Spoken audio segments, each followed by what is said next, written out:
Did you know that there are 3 universally common mistakes made by actors when they submit their auditions on self-tape? Now, based on hundreds and hundreds of auditions, I can spot the issues in a matter of seconds. Are you one of those culprits? Can you make your auditions better using these simple fixes? Don't miss this critically important Podio that can help you take your work to the next level. It's called Casting Actors Cast, the podcast and video for actors. It's time for another episode of Casting Actors Cast. Here he is, your host, Jeffrey Dreisbach. Well, hello and welcome to today's episode of Casting Actors Cast. I'm Jeffrey Dreisbach. I'm a casting director with McCorkle Casting in New York. How are you?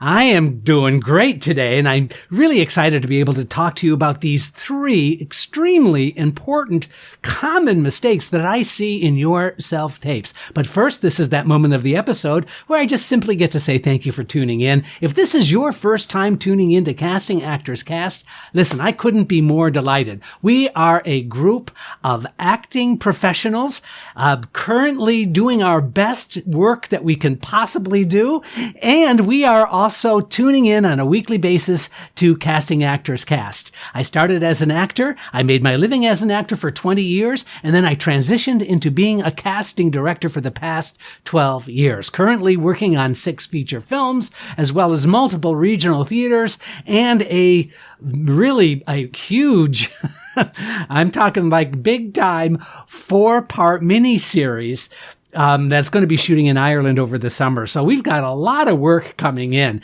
and I'm just glad that I was able to set aside some time and talk to you about some of the submissions that I've been seeing. Also, let me give my shout out to Actors Connection. Actors Connection is now online for its classes, its seminars, its workshops with industry professionals. ActorsConnection.com/New York is the place you want to be. I invite you to check them out. I'm also teaching on occasion at Actors Connection, so it would be so cool to have you there. So do check out actorsconnection.com. You're going to find some amazing work being done there, and I think you will not, I know you will not be disappointed. Also, I just wanted to share thank you again for those of you who have been sending me all kinds of email requests and sending me your self-tapes for evaluation. I appreciate that. I'm going through all of this mail now because we've gotten so many downloads and I'm getting so much correspondence because of the podcast. I am so thrilled and so grateful. So thank you for all of that. It's just going to take me a little time to go through some of this material, but I hope that future podcasts are going to be available for you to check out. It might even be your audition that I evaluate. The email address, if you want to send me a video, an audition, is castingactorscast@gmail.com. Also, you can go to the website, castingactorscast.com. There, you're going to find some additional episodes, as well as a form that says, dive into the talent pool. It doesn't really mean anything other than giving me your email address and your name. By the way, I don't do anything with that information. On a rare occasion, I might send out an email blast, but I do not spam. I don't try to take up your bandwidth or anything like that. But once you fill out that form, guess what? That's going to open up some thank you gifts. One is a free book, 100 pages that I wrote on doing voiceover work called Conversation Pieces Out of the Studio, the voiceover workshop for professional actors. Like I said, it's 100 pages. You can download it. You can print it. Also, there's a free video. It's a private video, only exclusive if you fill out that form on the website, castingactorscast.com. And that video is Casting Director Secrets, What They Don't Tell You. But I'm going to tell you in this free 20-minute video.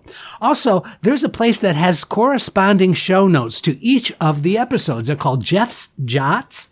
They're 1 page. It's a PDF, so you can take a look at that as well. So all kinds of cool stuff for you to take a look at and to participate.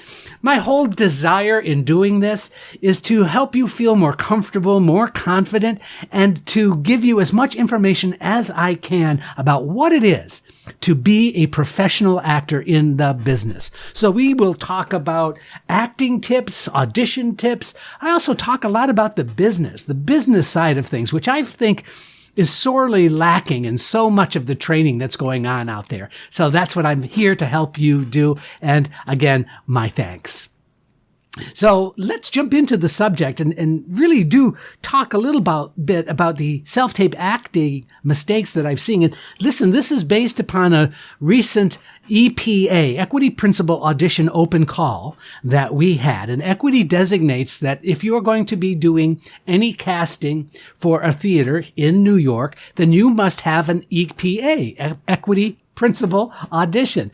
And that means that we set it up. We send the word out. This one was for Barrington Stage, and for their entire season, taking place this summer. It's going to be live, and we're all excited about that. And we've been casting Barrington Stage for, close to 20 years now, I think. And so we put out the shout out for Barrington Stage. It went on Backstage, and it went out on Actors Access, and a lot of other audition sites picked it up and put the word out that you can submit your videos as an EPA.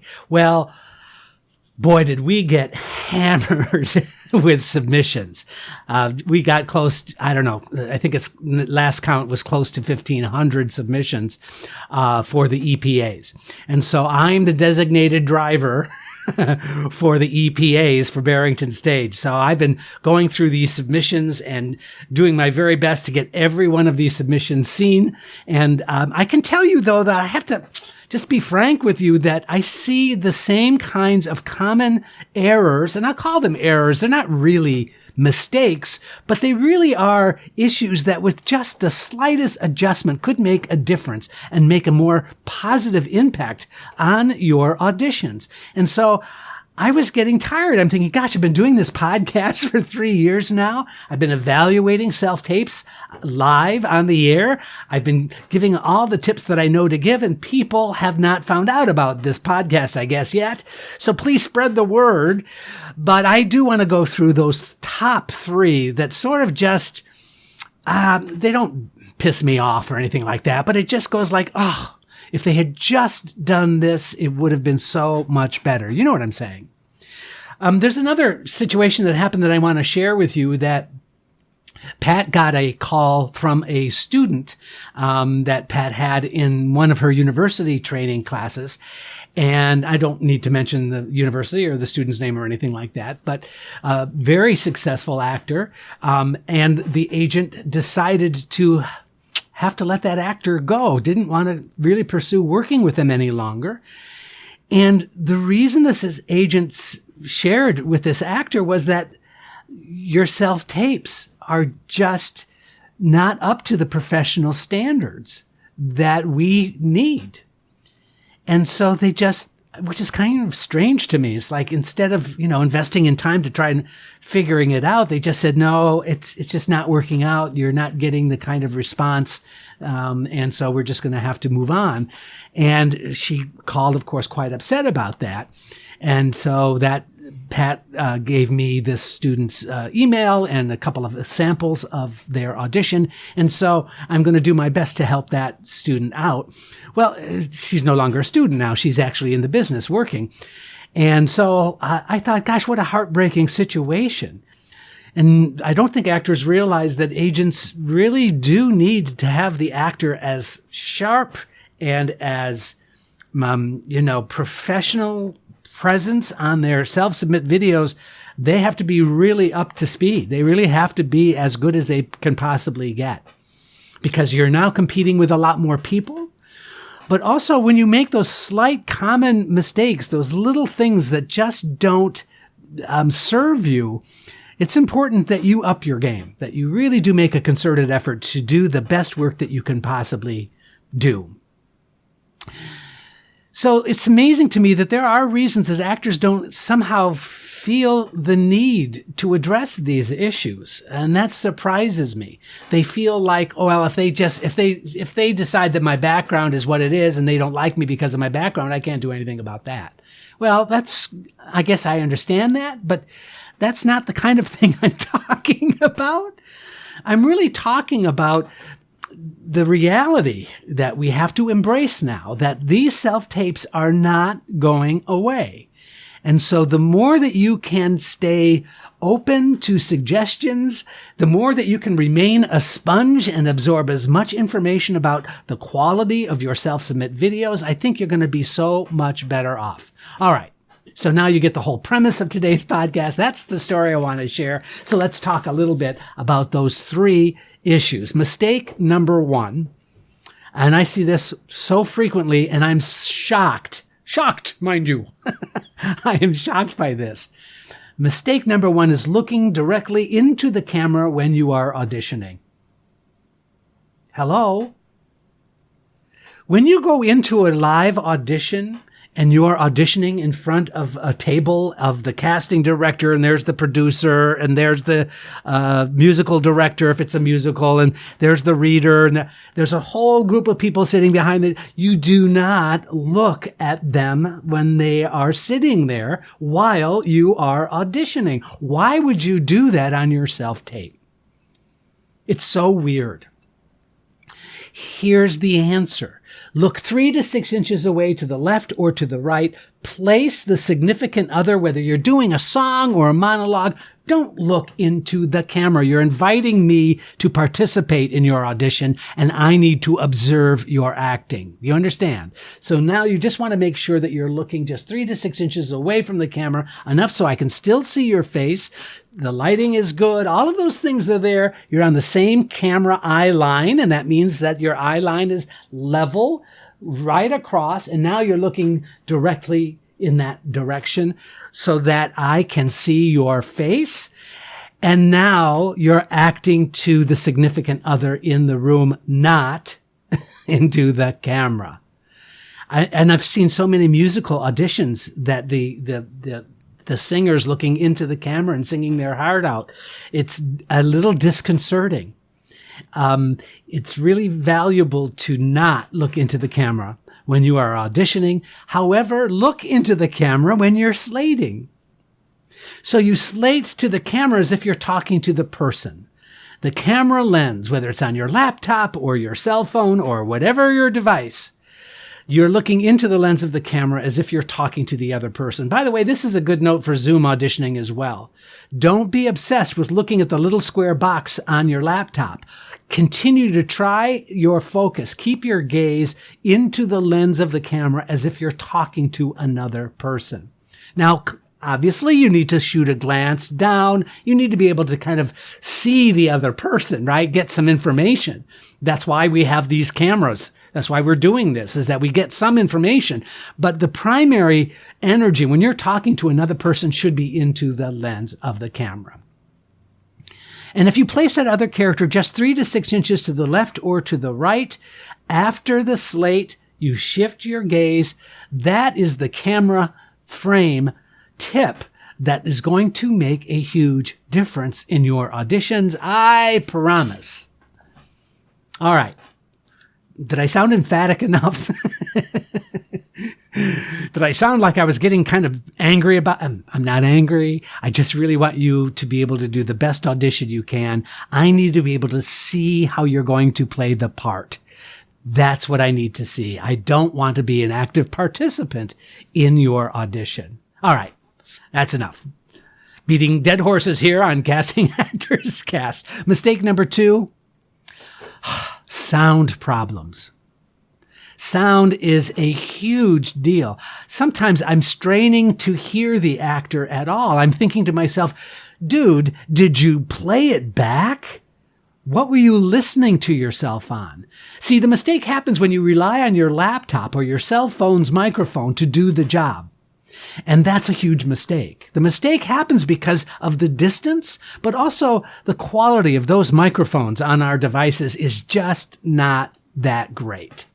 You can really do yourself a huge favor. How many times do I need to say it? But consider getting a lavalier microphone, Lavalier.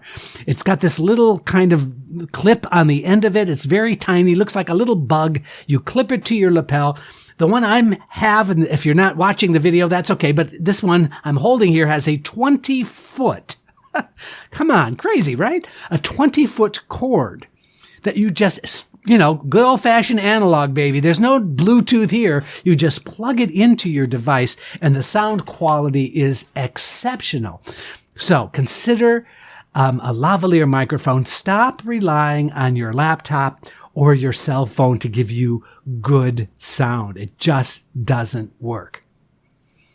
Now, the other issue with sound is when I hear musical auditions, if you're a musical performer and you're auditioning for musical theater, I can't tell you how challenging it is for me to evaluate you because you have a not so great little Bluetooth speaker playing the accompaniment track, and now you're singing way over that. And so the balance between the track and your voice is so far apart that it just does not ever produce flattering results. I promise you.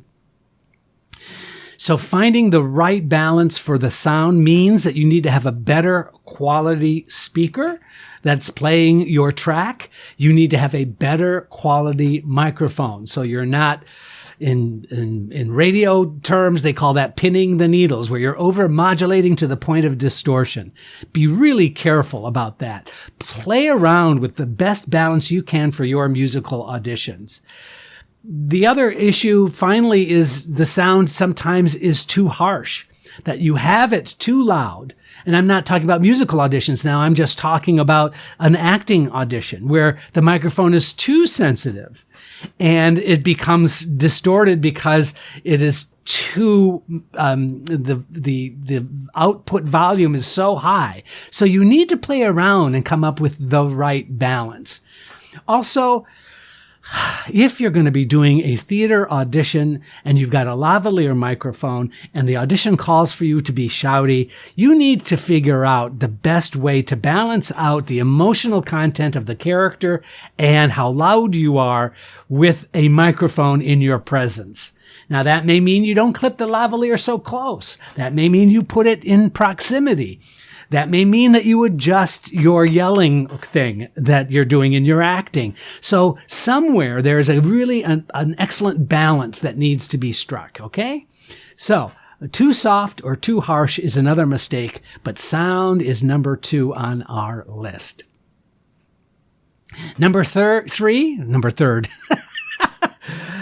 I need a nap. The third biggest mistake is the actor that slates and then does the audition in one take. Usually it's very, very fast. And it has very, very clipped endings. This is what I mean. Hi, I'm Jeff Dreisbach, and this is Shakespeare's Hamlet. I'm reading for the role of Hamlet. To be or not to be, that is the question. Whether 'tis nobler in the mind. So now here's the thing, guys. You have an opportunity when you have this technology, especially in a self-tape, is looking into the camera and doing a slate. The slate should be recorded separately. It should not be a slate right into the audition in one take. Please make it a professional presentation by separating the slate, keeping the audition separate. That aesthetic between slate and audition means I can focus more on your acting, but the slate is still needed. The slate is still necessary. The slate is still very, very important as a cataloging device to make sure I have the right person in the right role and the right project, right? So that's why we want a slate. Now, here's the other thing. If a casting director is giving you very specific instructions on how they want you to slate, then follow those instructions. First and foremost.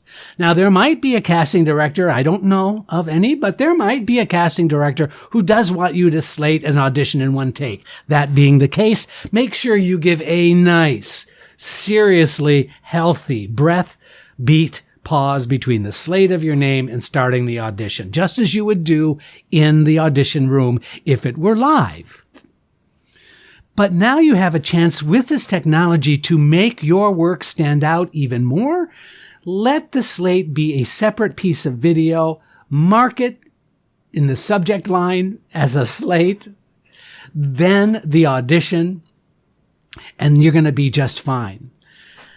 Other mistakes that I see because of the fast slates is that the actor does not give me a prior action before they start talking. They edit their audition, but they cut themselves right just before the very first word of their scene, and that's wrong. The reason that it's wrong is it's not giving me enough time to get adjusted to the environment I'm experiencing when you have your audition. I need to get acclimated, good word, to the environment. I need to get used to the background and what I'm seeing and where you're standing and your energy and your presence. So you need a prior action, something that's going to be a nice, healthy breath, beat, pause before you start acting. The same thing with clipped endings. The audition is not over when you're done speaking. The audition is over when you give me a final beat and that you are reacting to the last line in the scene. Then you want to fade out on a 3 count. So you never, ever want to slate in the same take as the audition. Always use a final beat at the audition's ending, and try using a headshot at the top and the bottom as part of your slate and as an end card at the end of your audition.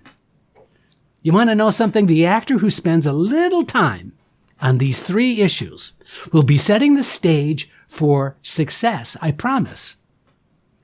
All you have to do is put yourself in the casting director's shoes and ask, how would you feel about your submission? Think efficiency, think direct connect, think technical understanding as you perfect your self-submit videos so that you can make the right impact and get the callback. Thanks for listening and watching. I'm Jeffrey Dreisbach, and this is Casting Actors Cast. Thank you for joining Casting Actors Cast. Please don't forget to review, like, and share Casting Actors Cast wherever you get your Podio's podcast videos. Thanks. I'm Megan Grace Martinez.